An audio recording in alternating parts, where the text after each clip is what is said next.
Tov Rabotai, welcome to we're back from our long break.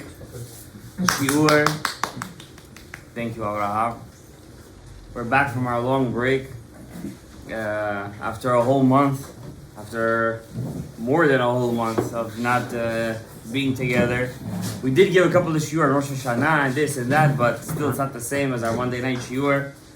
Tonight is Rosh Hodesh, so Hashem treated us when we came back for a shiur on Rosh Hodesh. Chav Tet Tishrei. This morning was the Hilulah of Shimon HaTzadik, the last of the Anshe Knesset HaGedolah. And today is the first day of Rosh Hodesh. It's like Rosh Hashanah tonight. I mean, it's the Hilulah past, but you can still like it. This morning. Yeah, this morning. And the Ari HaKadosh says the first day of Rosh Hodesh, there's 2 days, right? Today's Aleph Rosh Hodesh, but it's the 29th of Tishrei. And then tomorrow is going to be Aleph Heshvan, which is the second day of Rosh Hodesh. What's higher, the Ari HaKadosh asks? The first day of Rosh Hodesh or the second? On one hand, the second day of Rosh Hodesh is the 29th day of Tishrei, so it's the last day of the month.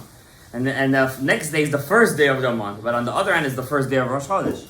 So the Ari HaKadosh explains that we have 4 weeks of the month, yeah? The first week of the month is Keneged, that whole week is Keneged Chokhmah, or Abba.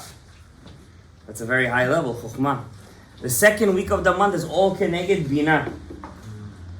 The third week of the month is all Keneged Za, Ze'ir and Bin, which is Chesed until Yesod. And the last week of the month is all the Malchut. But Keter is the first days of Rosh Chodesh. When Rosh Chodesh is 1 day, although it gets the whole Keter. But when Rosh Chodesh is 2 days, it gets split into two. You guys are not familiar with these terms. We're going to learn it this year, B'ezrat Hashem. Very high level things. When Hashem created Keter, Keter is really the only thing that the Ein Sof created. Ein Sof is the infinite one himself. He only made Keter. In Keter is like a seed. Keter is a seed. In the seed, in the Keter, is the power of everything. It's the DNA of all the creations of the world. Everything. So Keter made Chokhmah, and Chokhmah made Bina, and Bina made Za, and Za made Malchut. So really, it's all but the only creation there really is that the Ein Sof made was Keter. Because Keter is the seed. It's like he planted the seed, and everything came out from there. Now Keter itself has 2 aspects. I'm going to introduce you to 2 words that you guys never heard before. Maybe you did, I don't know. The first aspect of Keter is its revealed aspect. When it looks down on us, when it shines itself upon us. That aspect of Keter is called Arich. Arich and Bin. Arich. That aspect gets revealed in the Mincha of Shabbat. Every Mincha of Shabbat, whether it's the time of Am Yisrael is in a bad time or a good time, no matter what you do, it gets revealed in Mincha of Shabbat. That aspect is called Arich Anpin. But there is a higher aspect of Keter. Higher. It's much higher than Arich Anpin. It's the inside of the Keter. That's called Atik. Atika Kadisha. Atika Kadisha. That Atika Kadisha is the Pnimiut of Keter. And the Ari teaches us in Kavanot HaRashash, it's brought down, that the only time it's revealed is on the first day of Rosh Chodesh. Every Rosh Chodesh. If Rosh Chodesh is 2 days, it takes 1 day for itself. If it's 1 day together, then the whole thing gets revealed together in that 1 day. But today, right now, I'm just trying to give you guys an introduction how special Rosh Chodesh Heshvan is, because it almost always has 2 days of Rosh Chodesh. So it always gets a power of Atika Kadisha. Questions for the end of the Shur. So that Atika Kadisha that's revealed today has a very special power. Why do we need that power? Heshvan is a very special month. The month of Heshvan is the only month that's spelled with 2 vavs. 2 vavs. It's not Chet Shin Vav Nun. It's Chet Shin Vav Vav Nun. That extra vav over there is for a special reason. I'm going to teach it to you guys tonight, Be'ezrat Hashem.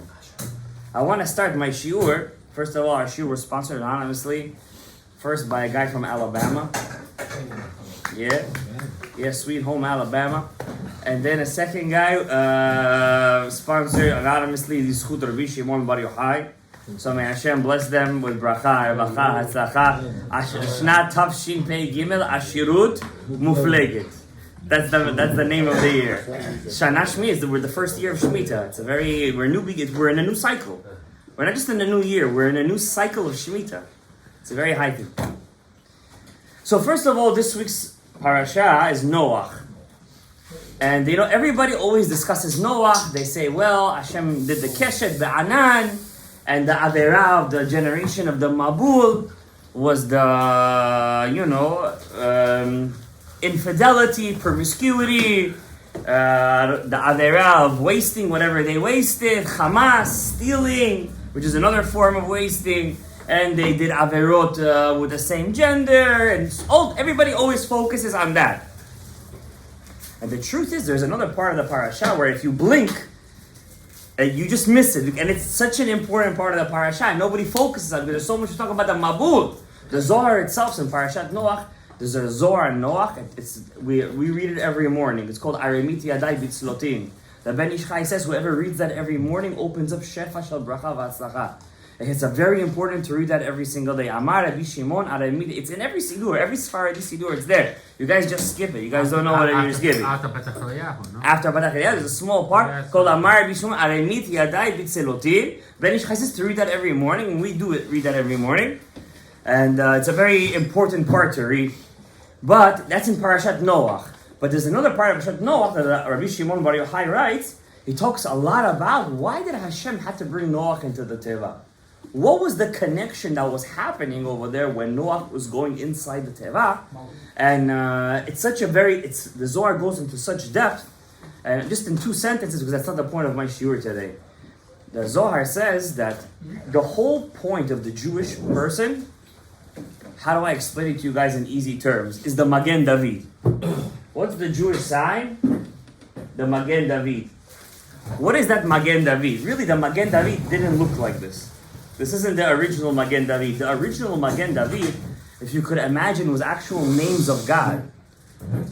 One going this way, other one going that way, and it would connect. Now, what's the secret to the Magen David? It's 2 triangles, right?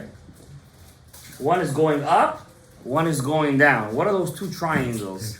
The Magen David. And they connect in the middle, right? Those 2 triangles, what does the rabbi always says in the Shim? You have a 3-column system. Chesed, Gevurah, Tiferet. 3 columns. Abraham, Yitzhak, Yaakov. Shimon and Tzaddik, who's your tzaddik this morning, said the world stands on 3 things. Torah, Avodah, and Gemilut Chasadim.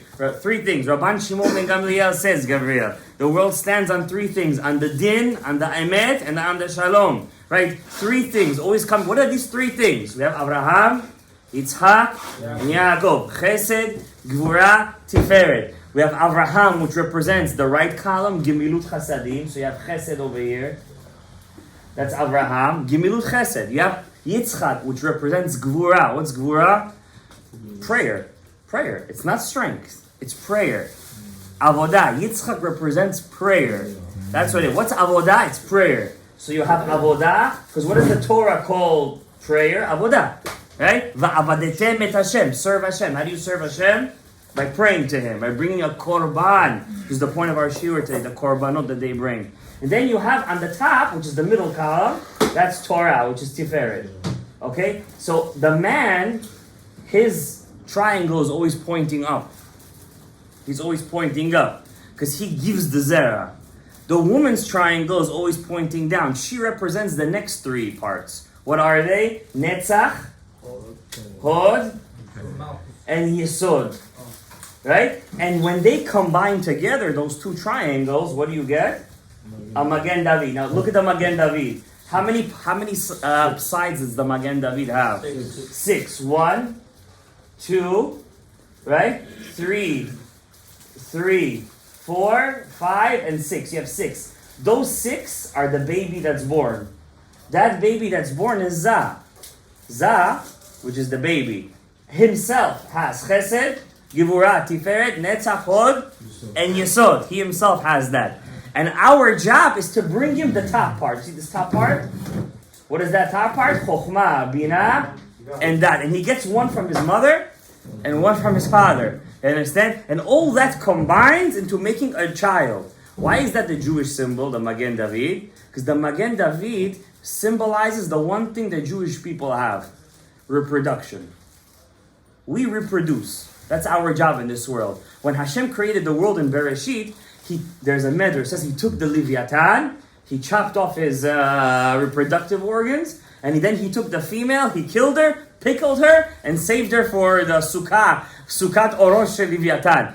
That midrash is really secret of secrets. There isn't some mythical creature in the world, the Leviathan, that's the size of this world. The Leviathan is the Samech Mem himself. That's what the Ari says. The Leviathan is the Samech Mem. If Hashem saw that it's real, Samech Mem is real. It's not a fish. It's a secretive thing. What that thing is, it's the midrash. You understand? Midrash is explained through Sod. You understand? That Leviathan, that Samech Mem, Hashem saw if he would reproduce with Lamed Yutav, what would the world be coming to? It would be over here, Tov, Avov, Choshech, Al Pnei Tehov. So, why did he make? For a reason, to save it for Tzadikim. So he took that Leviathan, he killed the female, he chopped off the male's thing, and he said, you guys don't reproduce. That Leviathan is the Nachash himself. When he saw Adam and Chava reproducing, he's like, what? I also want that power to reproduce. So he freaked out. Why did he freak out? Not that he wanted Chava. He's a snake. He doesn't want Chava. It's all a mashal. All that midrash is a mashal. He didn't look at Chava and was like, wow, she was so beautiful. Let me get some of that. You know, this is not some kind of guy in the 90s in our generation. Yo, what's up? That's not how it worked over there. There was only one being. He had nobody to compare her to. What does he know what beauty is? What does he know? It says Chava was the most beautiful thing compared to all the animals. But she compared to Adam was like a monkey. And Adam compared to the Shekhinah HaKadosha is like a monkey. So it's all mashal u'melitza. You have to know how to understand these things. People quote these things like candies because it's interesting. Well, how it was, this and that. But if you don't know the Pnimiyut Torah, all these things you think it's the nimshal. It's not the nimshal. It's all a mashal. So this Samech Mem was jealous of Adam and Chava because of their ability to reproduce. He also wanted that power to reproduce. So what did he do? He combined himself with Chava. He wasn't with her. There was no with her back then. You understand? Even when Adam was with Chava, it says he knew her. How do you know somebody? So the Midrash says, knowing her means that he had conjugal relations. But that he wasn't physically with her. They were not in a physical realm. They were in a realm where their skin shone like fire. That's the kind of realm they were in. It wasn't what we physically feel is conjugal relations. They had it in a different kind of physical realm. You understand? The world of Yetzer Hara. Then when he made the Avera, and he ate from Etz Hadat, which is itself connecting with Chava before Shabbat during the day, right? That's why the Torah speaks very much against a man not holding himself during the day. And what happened? Unless Yitzro Tokfo. And what happens? All the worlds got demoted. And he went, and Yetzirah went down to Asiyah. And Bria went down to Yetzirah. And Malchut Atzilut went down to Bria. And all the worlds went down. And then our job is to bring everything back to what it was in the beginning. Huh? Asiyah went down to the Klipat Noga. You understand? That's why everything in this world seems so enjoyable, but yet it really has no taste at the end.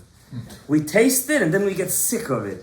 Or we just blow up afterwards, you understand? Because there is no real pleasure in any physical thing in this world. You have it, you tasted it, and then you're done with it. And then you feel, the Gemara says 3 things in this world are like Olam Haba. You want to feel 3 physical things in this world that are like Olam Haba? I'll tell you. The first one is Shabbat. Now come on, people over here, I'm sure they're all running to keep Shabbat. We all love Shabbat. Opposite is true. The ones who keep Shabbat, they can't wait to go on there. Now I'm giving them kapazachut over here. I'm just letting you know that it's not what you think it is. Second thing, after Shabbat is a sunny day. I mean, I love sunny days and all, but come on, you're telling me that's like Olam Haba? Is that what it is really? Sunny day? And, I mean, yeah, if you live in Seattle and you get a sunny day once in 3 months, I could imagine how happy you would be when you get in London. You understand? And what's the third thing? The Gemara says, being able to defecate. That's me'ein Olam Haba. Those three things. Now just get that through your head for a second. That means the Gemara knew of all the sins in the world, all the things. The Gemara is not going to lie to you. You could right away look at the Gemara and say, Sir Gemara, you're lying. And then we would all take the Gemara and say, listen, let's put this book in the shelf.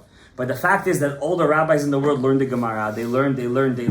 And they got to a realization that what the Gemara said is true. That every other pleasure in the world starts, it finishes, and it leaves a void. And the Gemara says, how come you don't put in the fourth category of Me'ein Olam Haba, the pleasure of a person having with his spouse? Yeah. And the Gemara says, because it's not a real pleasure.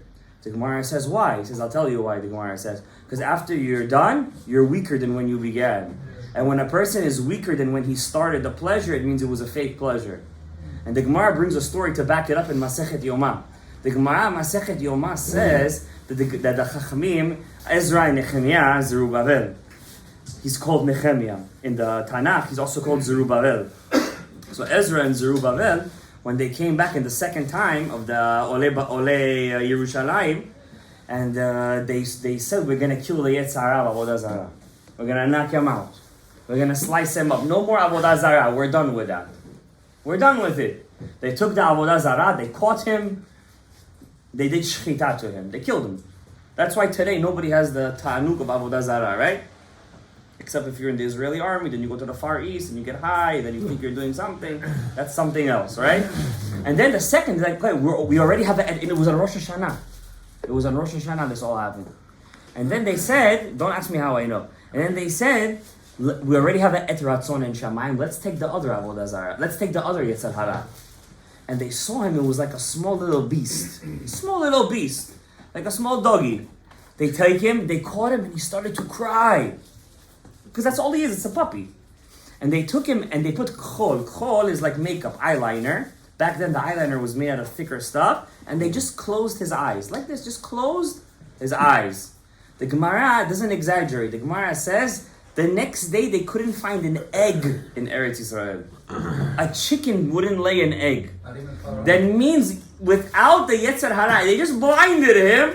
Even a rooster, which is why did Gemara say a chicken wouldn't lay an egg? Say a dog didn't lay a puppy. Say, I don't know, something else. Why a chicken? Because the Gemara says the rooster is the most active animal, right? He has a lot of hens around him. And he's a gever, that's why he's called a gever, right? He's not mitgaber ala yetzer, right? You're the gever, you're supposed to be a gever, mitgaber ala yetzer. So what happened was, the Gemara brings an example from the most busy animal. It says over there, even a rooster wouldn't come next to a hen. Wow. Just by blinding him. So what did they do? Then they ended up just blinding one eye. That's it. They made a pshara. They just blinded one eye. And the Gemara says, I don't remember where, I think Rabbi Yehuda says this, that even when Mashiach comes, even then that Yetzer Hara won't be destroyed completely. Even then, it won't be destroyed. Hashem will still leave a little bit of him left. What does that mean? He's going to blind half of the other eye. I have no idea what's the mashal over here. But why do we need that Yetzer Hara even when Mashiach comes? We have to have children. We need to have children. This is also a disproof to all those people who say there will be no Yetzer Hara when Mashiach comes. Of course there's a Yetzer Hara, just on a different level that you perceive right now. Of course there's a small Yetzer Hara, because how are you going to reproduce back then? The power to reproduce it needs a little bit, it needs a little push. And that's also a deeper secret. How come the Zohar writes, it disagrees with the Gemara. The Gemara writes Cain and Hevel were born before the sin. But the Zohar says no, Cain and Hevel were born after. So the deeper meaning to that is because Kabuta B, Adam and Chava needed the Zohamat HaNachash to reproduce. That means they needed to include in themselves all aspects of the Bria. And that's why Adam HaRishon sang that song to Hashem. He said to him, El Nora Alila. What song do we sing at the end of El Nora? That song is a very deep song. You know what we're basically saying to Hashem? It's like, Hashem, you know what's going to happen at the end. You know what we need. We know we needed to break to be rebuilt. So at the end of the day, judge us favorably. Because you know the game. You know how it's going to play out at the end. It's a very deep concept. Not everybody can understand or comprehend that concept. How could we say, Hakol tzafui, everything is seen, Bereshit netuna, but yet we have free will? How do we make sense of that sentence? It's in Pirkei Avot. I'm not telling you a Zohar here or something. It's a Pirkei Avot. Hakol tzafui, everything is seen, Bereshit netuna, but we still have free will. The fifth Rebbe of Chabad, the Rebbe Rashab, he says that's the power of the infinite. At the end of the day, there's no philosophical answer to this. That's the power of the Ein Sof. The Ein Sof's power is the ability to create a paradox, a Pandora's box. The ability to create two opposites that can coexist. And that's the secret of reproduction. Because look at the reproduction. Look at the Magen David. It's two opposite powers that need to combine. And that's why the whole Torah is just based on one thing. Adam finds Chava, Cain kills Hevel over the twin sister, Avram and Sarai fighting for a kid, Yitzchak and Rivka are crying for a baby, Yaakov fights to have 12 children, Yosef gets Osnat at the end of the 12 years. It's all basically a shidduch story. At the end of the day, Osnat was Yosef's wife. Right? When did he get Osnat? In Egypt. After that means, at the end of the day, he had to be in Egypt to find his Badzu. And then Yaakov told him, are you real or are you fake? And then he shows him the ketuvah, whatever that means. What was the ketuvah back then? And then the next story, Shemot. Moshe, the Torah starts Shemot how? Moshe is going to find his wife. That's the whole thing. It's like everything. And at the end of the whole Torah ends up with that too. Yoshua is not married. Then the book of Yoshua starts off with what? He finds his shidduch. Where in Yericho? So the whole thing is just about how do Jews reproduce. Because the power of Pru or Vu is the first mitzvah in the Torah. And it's the first mitzvah is always what? It's the Keter. It's the Keter. Because the number one is Keter. It's Keter. The power, now in Torah itself, there's the power of reproduction too. In Torah itself. How? When you do Chidushei Torah. When a person, you ever see a guy learning math and suddenly he's making a chidush out of the math? You understand? Or in the thing, how does all science work? It's an experiment. You make a mistake, it's a trial and error, right? That's what science is, trial and error. Hypothesis, theories, this, that. You understand? Whatever is a fact is a fact. You're never going to change the fact. Torah is not like that. You learn Torah, suddenly you see your mind is opening up to new chidushim. Suddenly a new book is being written. Suddenly the Zohar, suddenly Rabbi Shimon, suddenly this, suddenly that. Your mind is like a tree. The Jewish mind is like a tree. That's why Goyim can't learn Torah. They're not allowed to learn Torah. They're not allowed to. Why? When they learn Torah, they're like a etz yavish. They see the Torah as a book of stories. You understand? But the Jew sees the Torah as life. It's life for him. And when a Goy sees the Torah and he also wants to feel that, it means he has a nitzotz. Is a nitzotz in him. How he uses that nitzotz is up to him. And sometimes he uses it not for the right things, you understand? Sometimes he hides it. Some Gerim are really Jews, by the way. Like Shmaya v'Avtalion says the Ari HaKadosh, they were really Jews. But they had to come in the form of Goyim. Also, Rabbi Akiva's parents had to come in the form of Goyim and then convert for some reason that the Ari explains. But I want to get into the month of Heshvan before we're going to talk about my point over here. Was to talk about the korbanot, because after we talk about Adam, Cain, and Hevel, you see that Cain brings a korban. And then Hevel brings a korban. It wasn't at the same time, by the way. Because Hevel didn't know what a korban was. Adam brought a korban. He brought a korban with a one-horned ox, it says over there. Huh? I don't know if it was a unicorn or not. Maybe that's where the myth came out of. But he took an ox. It probably was the first ox of creation, and the reason, there's a specific reason. Why did he use an ox? Why didn't he use a sheep? The first sheep of creation. Why didn't he use the goat? The first goat of creation. And you have to really look at it really interestingly. The first ox was brought by who? By who? Adam. The first ram of creation, the ram, by who? Avraham and Yitzchak. Avraham and Yitzchak. The first sheep was brought by who? Huh? It doesn't say what they brought. Where in the Torah it says where they brought a sheep the first time? Korban Pesach. The first goat was brought by who? Aharon HaKohen and the Yom Kippur. And all four things have a reason why they were brought down those 4 times. You understand? We don't know what Hevel. It says Hevel brought cattle. He brought not the cattle. He brought the tzon, whatever he brought over there. It doesn't say what he brought. You understand? It says tzon. He took the choicest of his flock and he brought it. You understand? Hevel made a big avera. We're going to discuss today what his avera was exactly. People think they understand the Medrash wrong, says the Ari. The Ari explains what his real avera was. But here's the big question for you guys. It says over here that Hevel brings a korban after Cain. After him, not at the same time. Whatever hour, Avigdor Miller explains, Cain came with a crazy idea. Because Adam didn't teach him this.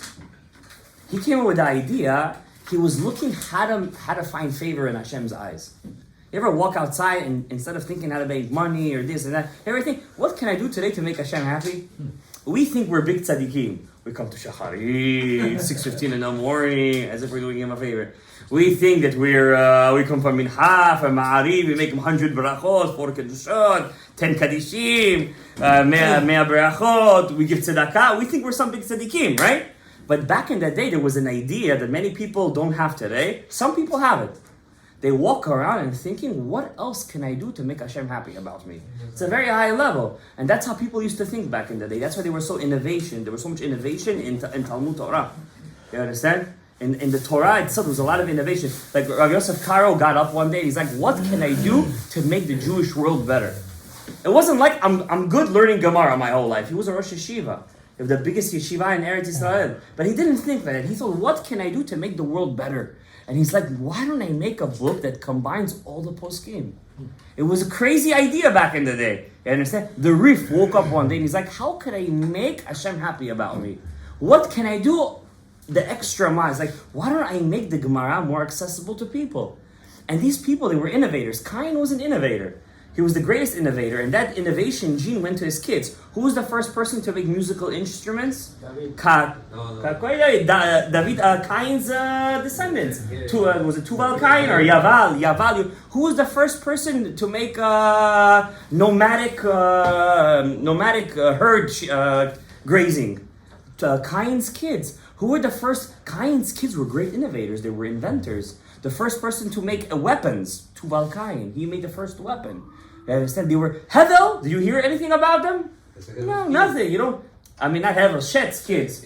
Shet is Hevel. We're gonna learn, right? You didn't hear anything about Hevel's kids? I mean, Shet's kids. Nothing. You understand? I said, well, I said Shet. You said anything about Shet? You hear about anything about it? No, you hear. One lived 969 years. One lived 777 years. One lived 900. What did they do for all those years? They were smoking and having fun. What were they doing? Shashlik all day. Imagine 950 years doing shashlik. The best? Really? How many times could you travel the world in 950 years? Did you ever think about that? You see, that's the problem. These men, they were always thinking, what can I do greater for Hashem? We don't even think deeper in the Torah. We never look a bit, the whole Torah, Shemot, Vayikra, Bamidbar, Dvarim, it's all mitzvot. All of it is mitzvot. There are a couple of stories in Bamidbar, but most of the Torah is mitzvot, especially the book of Dvarim. Bereshit, you have like 4 mitzvot. Peru Ravu, Brit Milah, Gid Hanashe. If you want to throw Gemilut Chasadim over there, okay, I'll let you do it in Parashat Vayechi. But really, you only have 4 mitzvot in the whole Torah and the whole Bereshit. What's the whole? It's one of the biggest books. What's the whole book? It's all Yirat Shamayim. It's the story. It's the Keter. It's the seed. It's the most interesting book. It's what made us who we are. It's our DNA. Deoxy, whatever. But the book of Bereshit is the greatest book. It's the meat, it's the potatoes, it's the Kabbalah, it's the Sod. It's all the Zohar is based on it. It's the Sod Shebasodot. And the book of Bereshit talks us about men, which the biggest Rasha came up with the greatest idea. I make Hashem proud about me by bringing a korban. And his idea was to bring linen, pishtan, flaxseed.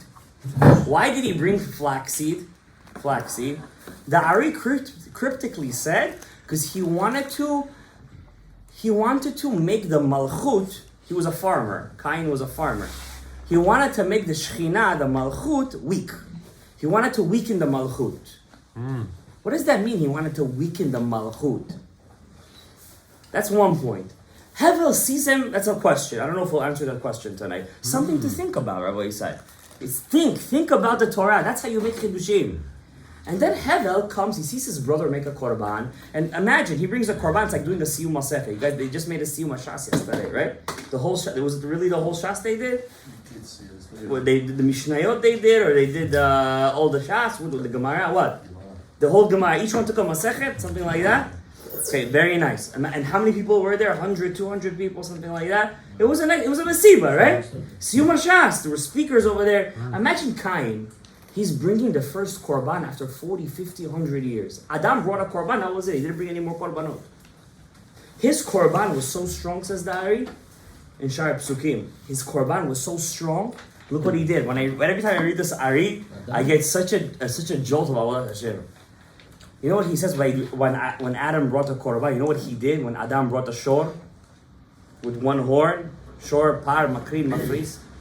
When he brought that shor, he fixed all the animals in the world to a point of such perfection where all humans had to be vegetarians. There was no point of eating animals anymore. Because why do humans ingest animals? To fix them. And it happens to be you can't fix the lion. You can't fix I don't want to say that animal of Esav. You can't fix those things. So God says don't eat them. What can you fix? A sheep, a goat, kosher animals, kosher fish. That's what you could fix. Adam's korban was such an amazing korban. Imagine the kedusha behind it. That he was able to fix. Says the Ari, all the animals of the world were fixed. There was no point of eating. They were all vegetarians. Mamash, they were vegetarian. Not because they wanted to be vegetarian. They were forced to be. It was because they didn't need to eat animals. They saw an animal. They saw a living being. No animal attacked a human. They were all fixed. Every human had a tselem Elokim. Even after Adam made the sin in Etzarat, all the animals were fixed. That's what kind of korban he brought. Look at the avodah that Adam HaRishon had. Adam HaRishon was a tzaddik chassid.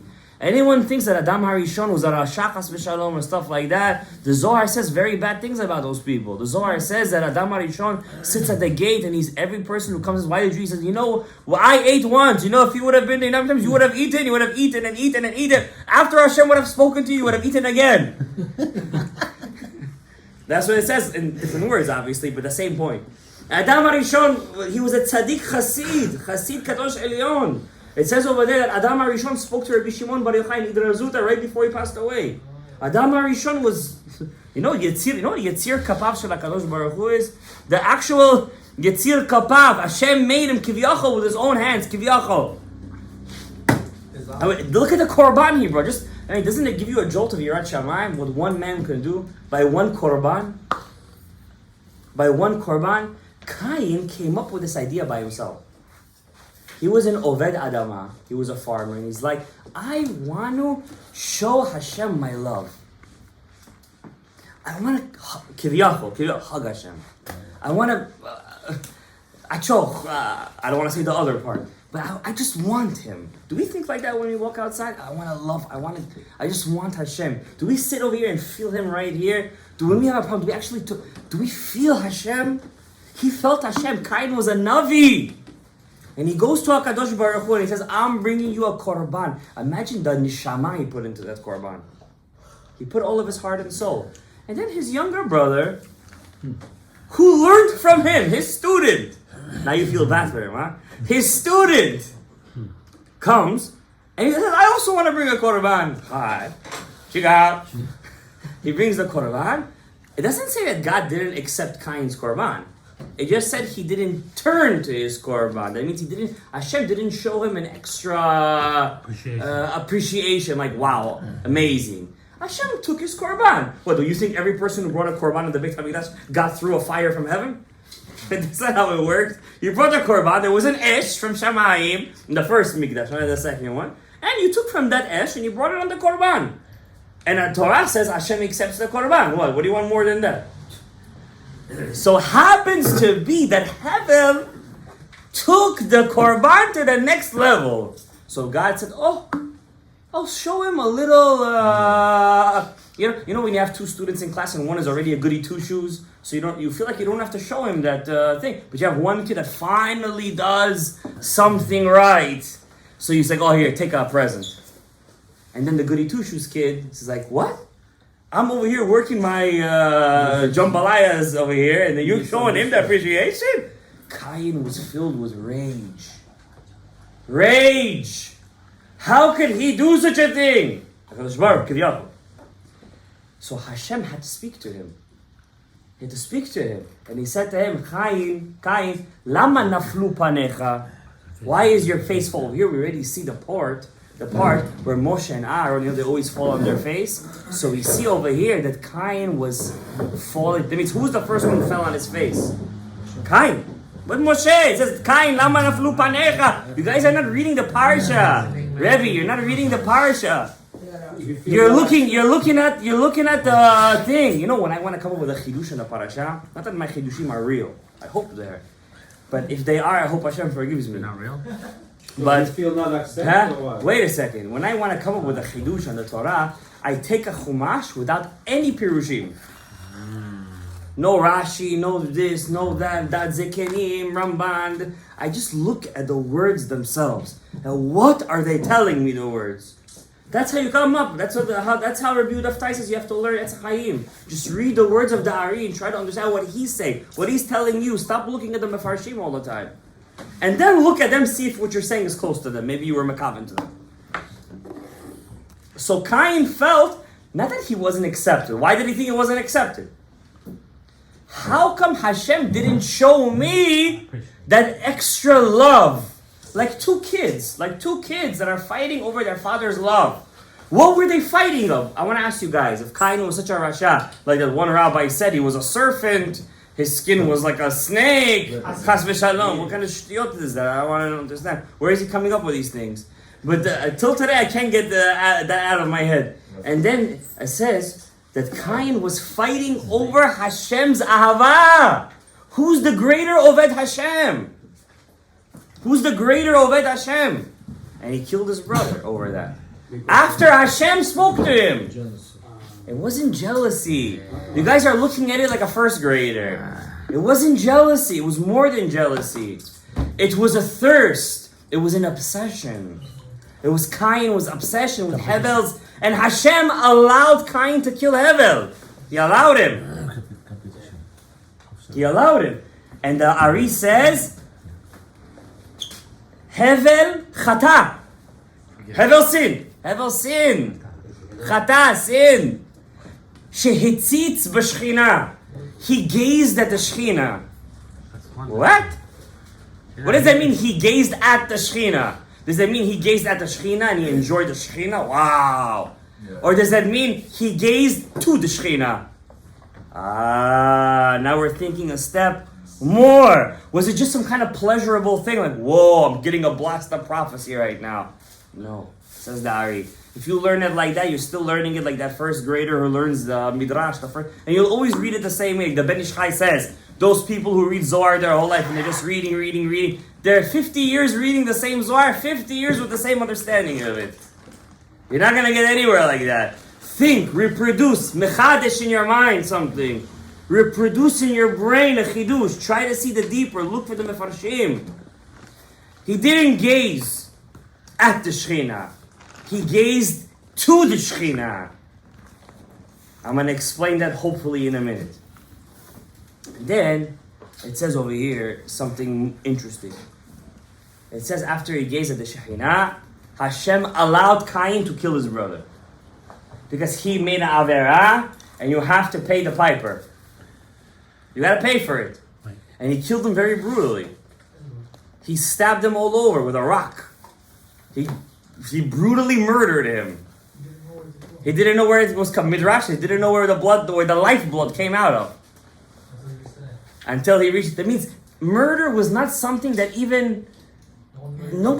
was an animal, not even animalistic. Even animals wouldn't murder back then. So Hashem, you understand? Huh? So you're trying to say Hashem approved Cain's killing, yeah. So why? Hevel chayav mita. But then why did Hashem ask, where is your brother? Ah. And then he goes, where am I, his people? Cain, according to some midrashim, was the first man to do teshuvah. First man to do teshuvah. Adam? Huh? Not Adam. Cain. According to, I said to some midrashim. But now I'm going to tell you, leave Cain alone for a second. We're getting too into Cain. Because Cain is a very emotional story. But where our shiur here is about Hevel and Noach. It's not about Cain. I'm going to tell you another crazy thing that Ari Kadosh says. Chidush, you guys never learned this before, for sure. If you did, I apologize. Not only did Hevel look at the Shekhinah, Adam gam chata she'etzitz b'Shekhinah. Adam also sinned. And he also gazed at the Shekhinah. Adam gazed at the Shekhinah too. When did he gaze at the Shekhinah? When he brought his korban. So Cain never did? Cain didn't gaze at the Shekhinah. He didn't sin be'inayim. He sinned b'maaseh. B'maaseh. Hevel's sin was higher. It was b'machshava. Adam's sin was higher than Cain's. It was b'machshava. Cain's sin was b'maaseh. That's why David HaMelech, who's Mishorish Cain, David is Mishorish Cain. We learned this before. When David sinned, David HaMelech sinned, when he saw Bathsheba, it doesn't say that the Navi reprimanded him for looking at Bathsheba. He reprimanded him for causing Uriah's death because he took Bathsheba. That means Hashem reprimanded him for the action. As if the chet of the Einayim wasn't connected to David's shorish at all. But it's connected more to Hevel's shorish, the chet of the ayin.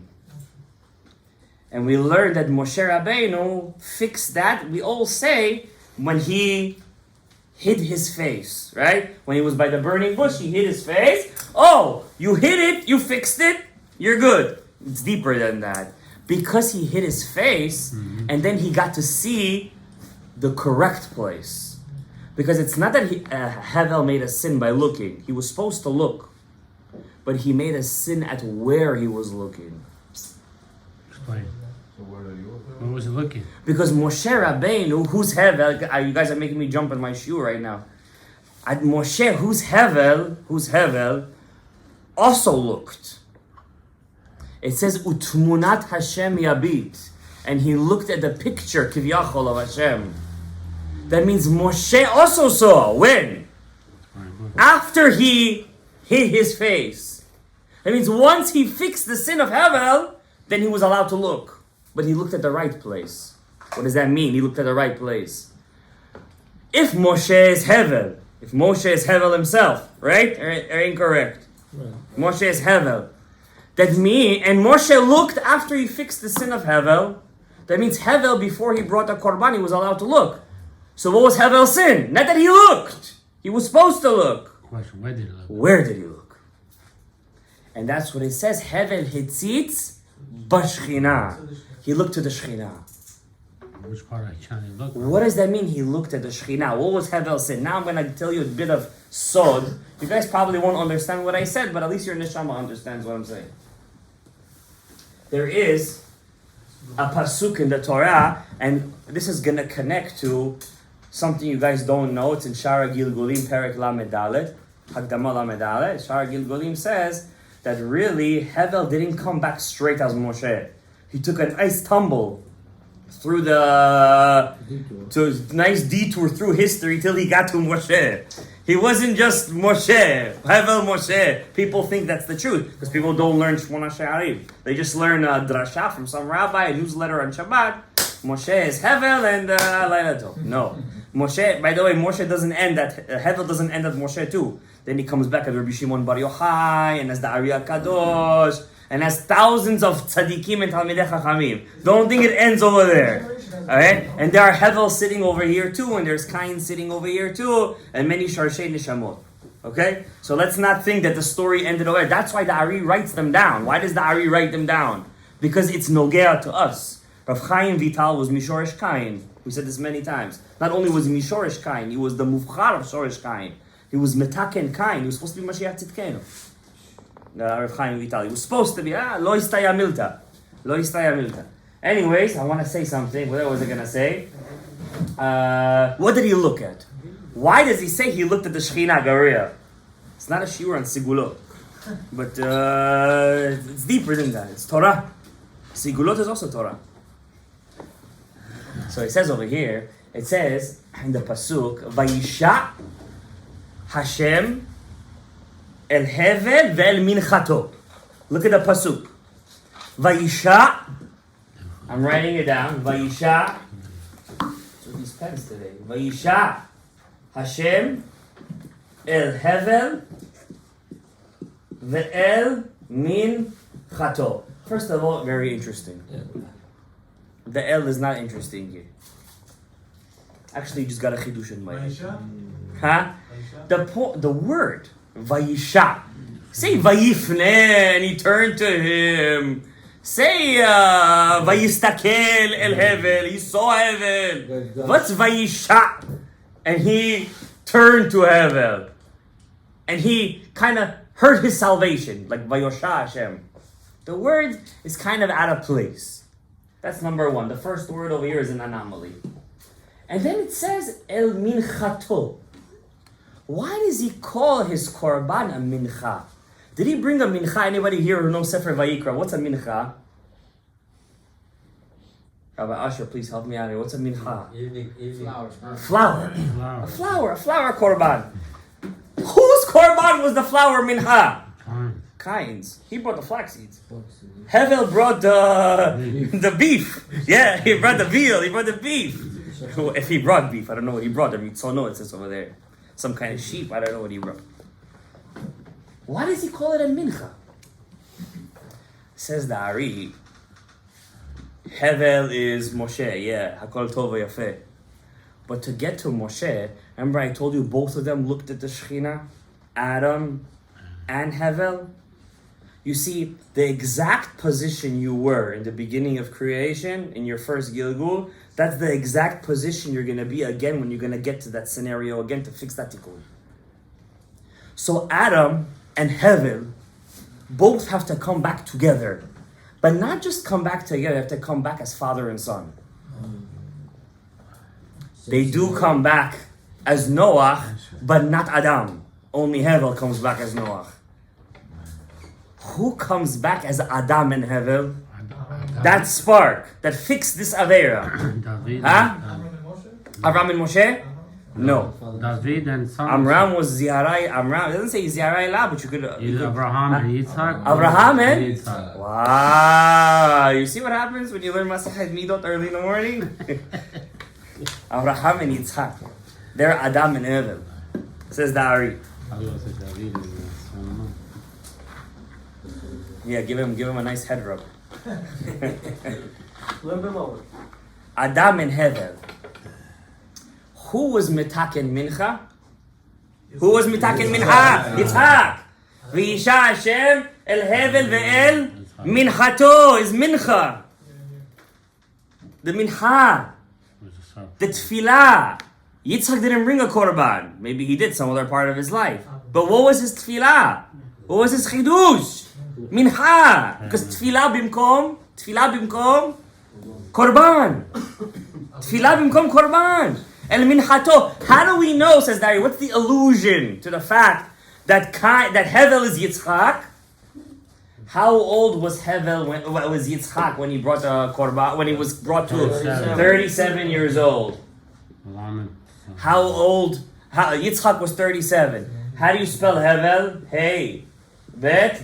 Lamed. How much is Hey? 5. Bet. 2. Lamed. 30. 37 years. The reason he was 37 years old was to fix Hevel, which is Gematria 37. That's all. Avraham fixed Adam's sin of looking at the Shekhinah. When they brought the korban, he didn't turn. It doesn't say that he looked. It doesn't say that it says the angel called out to him.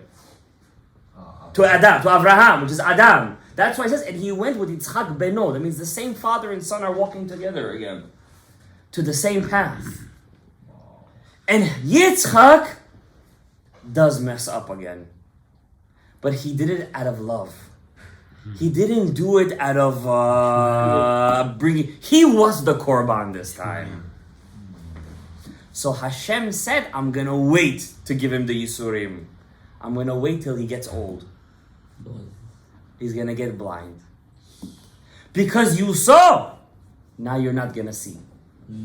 That's Yitzhak. Yitzhak is heaven. The Ari doesn't say this, but I'm going to give a small chidush over here. Wait. There's another chidush here. It's my personal chidush. I don't know if it's real or not. If it's not real, well, you're not going to take it out of the video, but may the creator take it out of the video.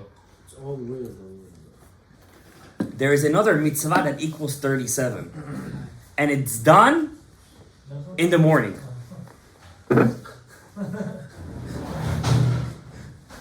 Every mitzvah, we learned this before in our shiurim, has a specific yichud, connection. You got to think of that yichud, connection of Hashem's name before the mitzvah. You have 4. What are they? Tefillin, talit, first talit, tefillin, shema, and tefillah. Remember we learned the 4 yichudim? Tefillin is what? Is Yud K, Hey Vav, then Hey Vav, right? Then you have Shema, talit, Yud K Vav, Vav K. Then you have Shema is what? Hey, then Hey Vav, then Yud K. Then you have Tefillah, Vav Ola Le Hey, the Vav Hey goes up to the Yud, and the last Hey goes up to the Vav Hey Yud. Those are the 4 yichudim of Tefillah. There's one Tefillah where the Torah specifically says that you have to do it in the morning with Shacharit and Shema. What is that mitzvah? Tefillin. Yira'ucha im shamesh. They will see you with the sun. It says over there by Tefillah Shacharit. And what does it say by Tefillin? Vera'u kol amei haaretz, and all the nations will see ki shem Hashem nikra alecha. What does it say? And all the nations will see. What's the yichud of Tefillin? The Ari says the yichud of Tefillin equals the milui of Shem Sag. You have Shem Sag. What's Shem? Is Av Sag Ma Ben.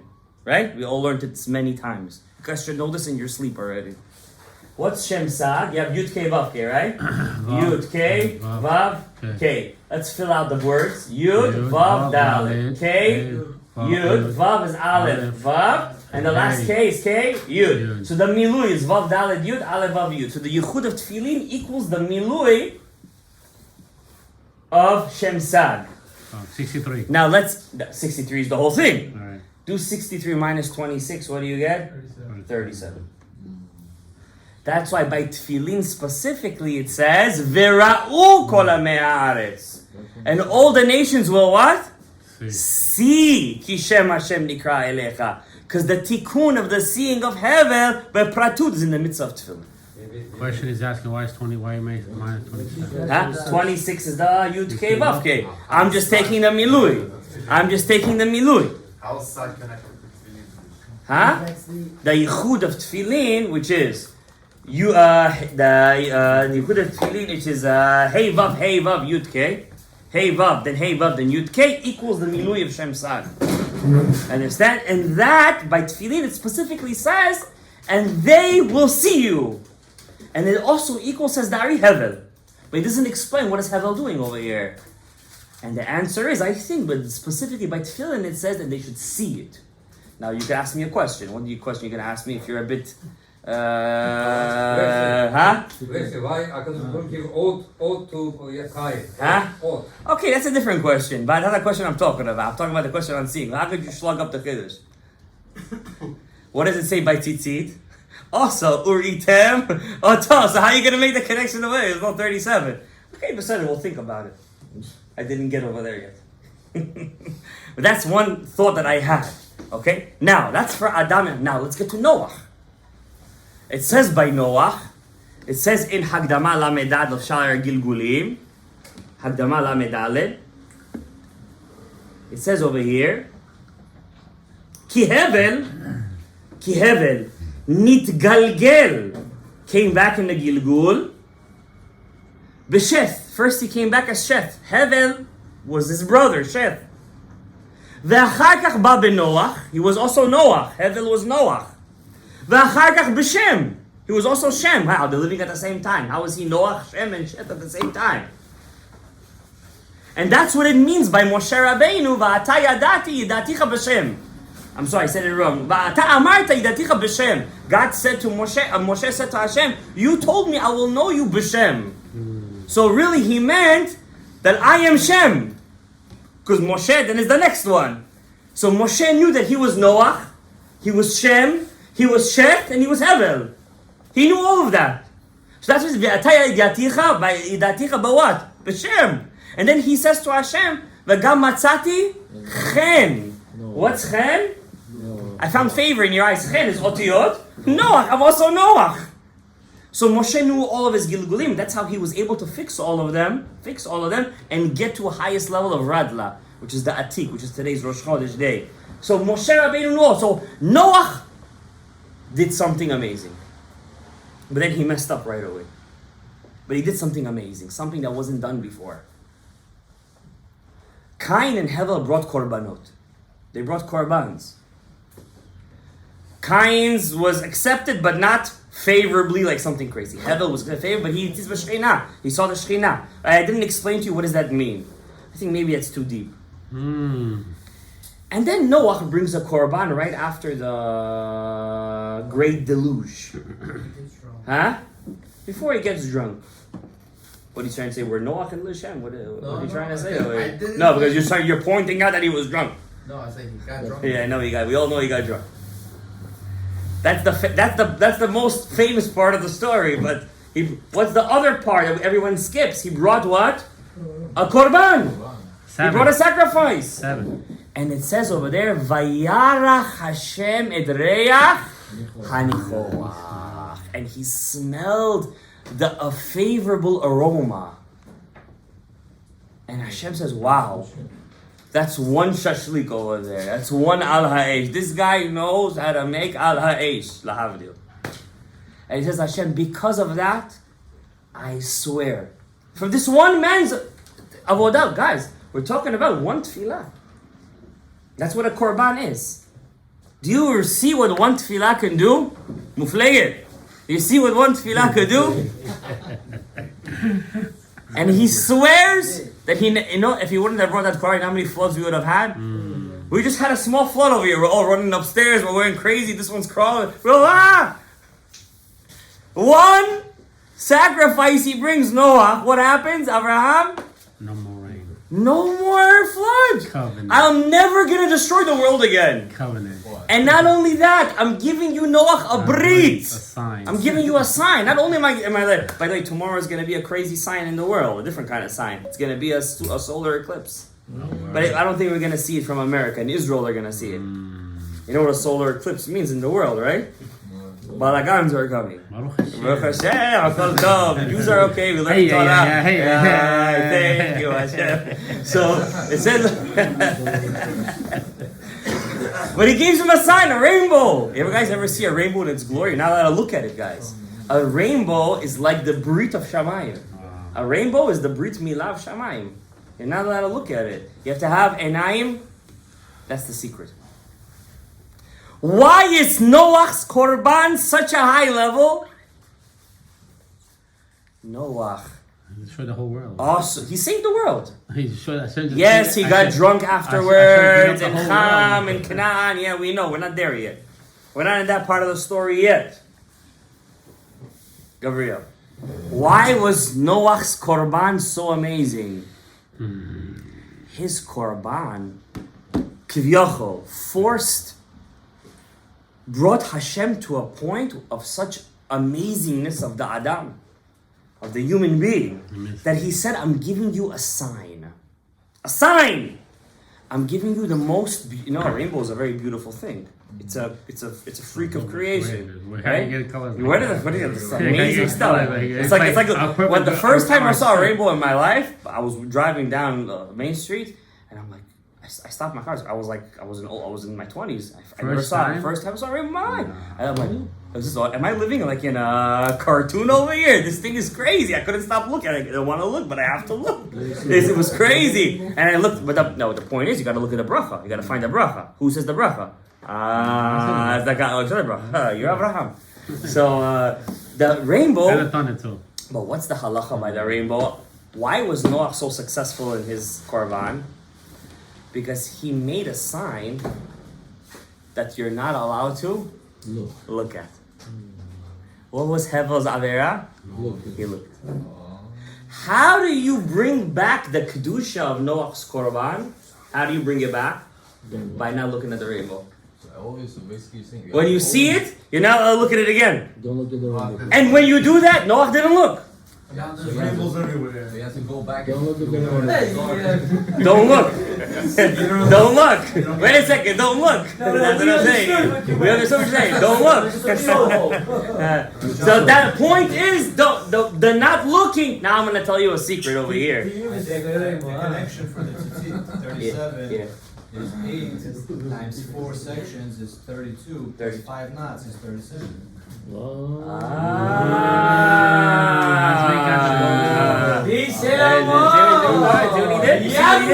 see what he did? He didn't hear it. 8 times 4. Everything has 4, right? 8 times 4, right? There's 8 on every single side. There's 8 on every single side, right? Oh yeah. The strings, 8 And times there's 4, five- and there's 5 five knots, knots. 37. You see what he just did over there? He was mechazik the chiddush. He He was mechazik. That's why he says uri'item oto. Wow, nice. Very good. You get a star. Well, I'm gonna repeat it 3 times over here. You get a star. You get a What's the French fry. connection of Hevel? He said uri'item. We said, we left it with a question mark. He said, what? The connection is right there. There's 8 strings and 5 knots. 8 times 4 is 32, and the 5 knots themselves is 37. Hevel. You have Hevel right there. What more you want? Very nice. You need to look at all 4.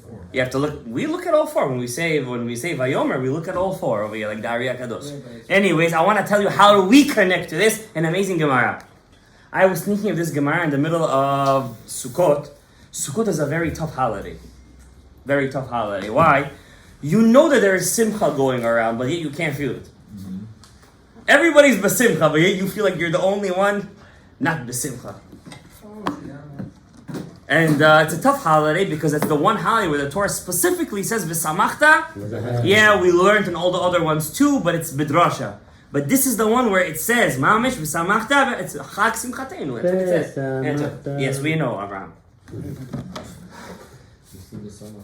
Now, I was davening in the middle of Sukkot, and I'm davening in the middle of my tefillah. We all want to be mekayim the mitzvah v'samachta, but I can't be b'simcha. I feel like my avodat Hashem is not b'simcha. And no, that's the opposite of see. That's what Noach did. We don't want to do that. That's how we messed up at the end. Now you could do it if you want. It's not b'samachta. So it says over here. So I'm thinking, and suddenly Gemara Kiddushin pops up in my head, and a certain story over here which I'm gonna share with you. Which now I'm gonna get to how I started up the shir of Heshvan. It says over here the Gemara. The Gemara talks about yichud at the end of Masechet Kiddushin. Talks about yichud, how a man can't be alone with a woman. Yeah, yichud. It says over here, Abaye dayer gulfe. When Abaye would be in an assembly with men and women, he would put jugs in between the men and the women. He would make a mechitza. Rava dayer kane. Rava would go extra. He would actually put reeds in between. These are the first men to make mechitzot. So if you want to know what they made for Parnasah, besides for writing the Gemara, they made mechitzot. Now here's the sentence that popped into my head, which gave me a lot of simcha in the middle of Sukkot. This saved my simcha Torah. This sentence. Amar Avin. Avin said, now Avin, if you guys don't know the Gemara, but Avin, he was a very big Amora, and he was very big in chinuch yeladim. And he used to light a lot of Shabbat candles. And he was zocher for banim, talmidei chachamim tzadikim gidolim meod. One of them was Rav Chia bar Avin. Rav Chia bar Avin was called Arish b'chabura. When they used to learn Torah with him, they knew the lion was in the room. Avin, but his father, Avin, said, Sakva deshata rigla. It's a nice thing. Sakva deshata rigla. What does that mean? The sore spot of the year. What's the sorest spot of the year? What's this part of the year that's the most, I don't want to say, the sore spot? Rigla, the regel. Which regel? The Shalosh Regalim. Sure. Specifically Pesach and Sukkot. So sure. The part of the year which unfortunately happens a lot of Averot, says Avin, is Pesach and Sukkot. Now let's look what the Tosfot say. We're all going to learn the Tosfot together. Tosfot says, he explains it, Ri'u'ah shel yamot hashana le'ichud ve'la'avera. The sore spot of the year for Averot and Yichud. Kelomar, it is to say, Yemot haregel, is the days of the holidays. Sheyesh kvutzat anashim v'nashim, that come a lot of men and women together, and they're all dressed nicely, and they smell good, and everyone's looking at each other. He says, Lishmoa hadrasha. They all come to hear the drasha. I don't think, maybe that are days too in some places like that. V'notnim ayin al zeh ve'al zeh. And each one ruins the Re'iyah. Os Hevel's Avera, Hitzitz b'shechina. Ayin ba'ayin. Notnim ayin ba'ayin. V'yesh omrim, says the Tosfot. This is for you, Gabriel. V'yesh omrim. There are those that say, Lachen nahagnu, we have the minhag lihit'anot bahab, to have the ta'anit of behab, Monday, Thursday, Monday, la'achara Pesach ve'la'achara Sukkot. After Pesach ve'la'achara Sukkot. That means 2 months of the year, some people have a minhag, it's brought down in the Shulchan Aruch. Right when Rosh Hodesh Heshvan finishes, the next Thursday, Monday, Thursday, they fast. Why? Because the taken, avon, pegam hari'iyah, hopefully it's just that happened on the regel. And when people had the most minhag to do it in Heshvan. Heshvan is a very powerful month. Very powerful month. Victor Miller calls it the month of avodah. You have no holidays. You have no things going. It's cold outside. It's starting to get cold. People are bundling up. Tefillah. Everybody's praying nets. Tefillah is late. Everybody's tzadikim. Everybody's kiddushim. Everybody's doing avodah, going back to work. Work is good for you. It keeps the mind busy. You're going to work, you come home, you're tired, you go to sleep, you come again for shacharit, mincha, arvi, avodah, shiurim, back to Talmud Torah. In the yeshiva world, at least in the Litvak yeshiva worlds, they say the month of Heshvan is the month of avodah. We're back to steiging. We're back to the learning. We're mitaken avon, the re'iyah. Now here's the interesting part. How do you say beha'ab, bet, hey, bet? The hey, bet is the hey bet of what? Of Hevel. It says by Moshe Rabbeinu, when he fixed the Avon Pegama Re'iyah by the Sneh, he fixed specifically the letters Hey. The Ari says, what happened to the letters Bet and Lamed? Those went to a different guy. Bil'am. Bil'am was the Klipa of Hevel, one of the Shorashim of Hevel. And what does it say by Bil'am? Ne'um ha'gever shtum ha'ayin. I forgot the exact sentence. It says there, he looks b'machazeh Shaddai. He looks at the place he's not supposed to look. Because he was trying to be, he's making the abayot. And what 2 letters? Moshe wasn't metaken the Bet Lamed of Hevel. He was only metaken the Hey of Hevel. Moshe, Shet, Hevel. What happened to the Bet Lamed? You know how we metaken that? Number 1, you have to be metaken the regel, which is behab, hey, bet. At least we got the bet over there. Second, what's the first letter of Torah? Bereshit. Last letter of Torah? Lamed. That's the bet Lamed of heaven. Who brought the Torah down? Moshe. How do we fix the last 2 letters? By learning Torah in the month of Heshvan. Baruch Adonai le'olam. Amen ve'amen. Rabbi Hanan ben Akashia omer, Yitzhak, Kadosh Baruch Hu, Nesakot. Yitzhak, Evan, Torah, Shema, Adonai Chafetz.